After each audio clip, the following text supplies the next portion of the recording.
Genap 16 tahun seniman Tony Castello, atau nama Islamnya Muhammad Nur Abdullah kembali ke rahmatullah pada jam 4 petang 7 Muharram 1432H di Hospital Chenji, Singapura ketika berusia 66 tahun kerana kanser paru-paru. Jenazahnya dikebumikan di Tanah Perkuburan Islam Pusara Abadi, Chua Chu Kang, Singapura. Tony dilahirkan di Singapura pada tahun 1946. Ayahnya, Antonio Castillo Senior, adalah seorang pemuzik berbangsa Filipina yang terkemuka di zaman pentas bangsawan. Ibunya Edith yang berbangsa Rusia, adalah pemain trapeze di dalam sarkis Rusia, yang kerap kali berkunjung di rantau Asia. Selepas berkahwin dengan Antonio, Edith atau lebih dikenali dengan nama Bobby, telah bekerja sebagai koreografer tarian dengan Shaw Brothers. Selain menjadi koreografer, Bobby juga pernah muncul dalam filem Aloha. Tony mula terkenal sebagai pemain trompet sejak berusia 8 tahun. Tony ditawarkan untuk berlakon dalam filem Anakku Sazali pada usia 10 tahun. Filem itu melonjakkan namanya sehingga memenangi anugerah pelakon anak-anak terbaik di Pesta Filem Asia pada tahun 1956 dan kali kedua pada tahun 1958 menerusi filem Masyarakat Pincang. Tony memeluk Islam pada tahun 80-an. Saudaraku, ayuh sama-sama kita mendoakan Allah yarham dan seluruh muslimin serta muslimat yang telah meninggal dunia. Mudah-mudahan bila tiba waktu kita mati nanti, ada insan lain yang mendoakan kita. Ya Allah, ampunilah saudara kami, Muhammad Nur Abdullah, serta seluruh muslimin dan muslimat yang telah meninggal dunia. Naikkanlah darjatnya di antara orang-orang yang mendapat hidayah dan lindungilah keluarga dan keturunannya yang masih hidup. Ampunilah dia dan kami, wahai Tuhan sekalian alam, luaskanlah kubur baginya dan berikanlah cahaya di dalamnya. Tony Sazali Castillo. Antonio Castillo atau nama senimannya ialah Tony Castillo, lahir pada tahun 40-an. Ketertarikan Tony pada musik bermula saat ayahnya Don Castillo memberikan hadiah sebuah trompet di hari jadi Tony yang ke-9. Keseriusan Tony berlatih hampir setiap hari membuat dia mahir dalam memainkan trompet dalam waktu setahun. Memandang bakat anaknya yang hebat itu, sang ayah, Don Castillo, meminta agar Tony memberanikan diri untuk bergabung di orkes kabaret.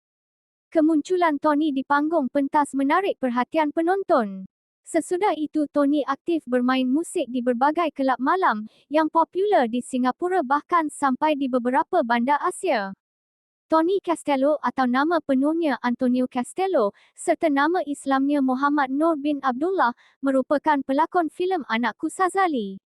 Tony Castello dilahirkan pada 13 Julai 1946 dan meninggal dunia kira-kira pukul 4 petang, Isnin 13 Disember 2010 di Hospital Chenji, Singapura. Pelakon yang terkenal dengan watak Sazali dalam filem itu dikebumikan di Tanah Perkuburan Islam Pusara Abadi, Chua Chu Kang, Singapura. Tony meninggalkan 3 anak, seorang hasil perkahwinannya dengan wanita Amerika Syarikat, manakala 2 lagi dengan wanita Singapura. Manakala seorang isteri warga Filipina.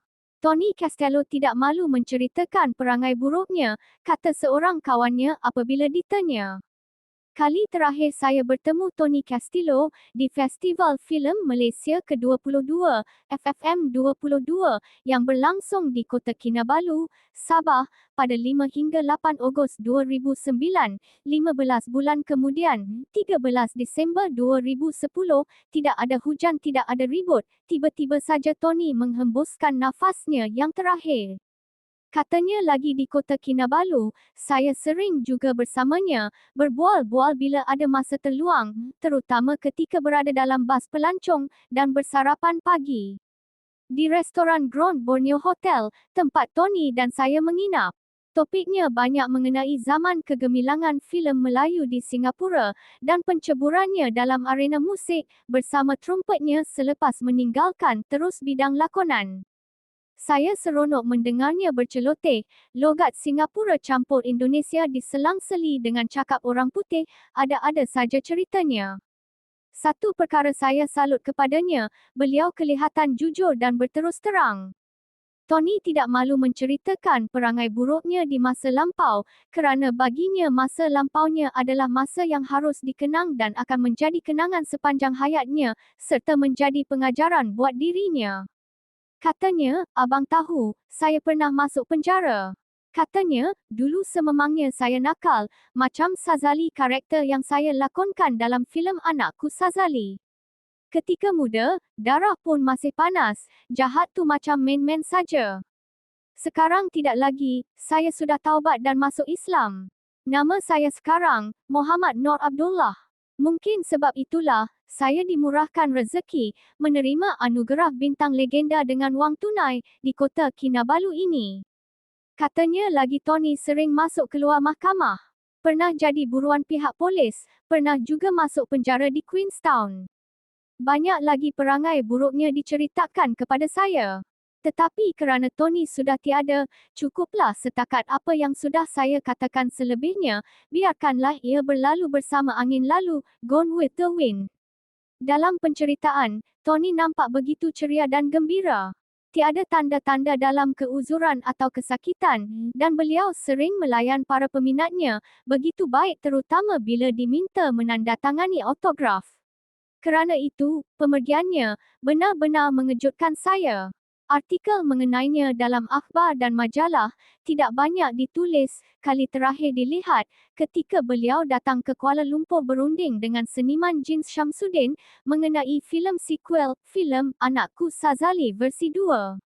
Pelakon kanak-kanak Malaysia dan Singapura ramai yang memenangi anugerah di Festival Filem Asia Pasifik, FPAP, namun tidak sehebat lakonan Tony dalam Anakku Sazali yang diarahkan oleh Fanny Majumdar. Sungguh pun, filem tersebut merupakan filemnya yang pertama, namun Tony telah memperlihatkan lakonan sebagai Sazali, P. Ramlee waktu kecil, baik, natural dan berkesan. Sama seperti P. Ramlee, Tony telah menghayati karakter Sazali itu sepenuh jiwanya dengan pemilihannya sebagai pelakon kanak-kanak terbaik di FFAP 4. Di Tokyo pada tahun 1957, sudah kena pada tempatnya dan sukar dipertikaikan. Sungguh pun filem Anakku Sazali makin lama makin jauh ditinggal zaman, namun lakonan Tony tetap diingati terutama babak powerful scene semasa Sazali menyorokkan permainan Rokiah yang dilakonkan oleh seniwati Habibah, kemudian ditemui ayahnya, Hassan P. Ramlee. Cukup realistik dan sangat mengagumkan. Ternyata Tony dan P. Ramlee telah menjiwai karakter masing-masing sebagai Sazali dan Hassan sebaik mungkin sehingga menyebabkan filem tersebut merupakan salah satu filem terbaik pernah dikeluarkan oleh MFP. Tony sudah meninggalkan kita, begitupun juga beliau tetap diingati sampai bila-bila. 100 tahun atau 1000 tahun lagi, atau selagi nadi filem dan musik Malaysia, Singapura masih berdenyut.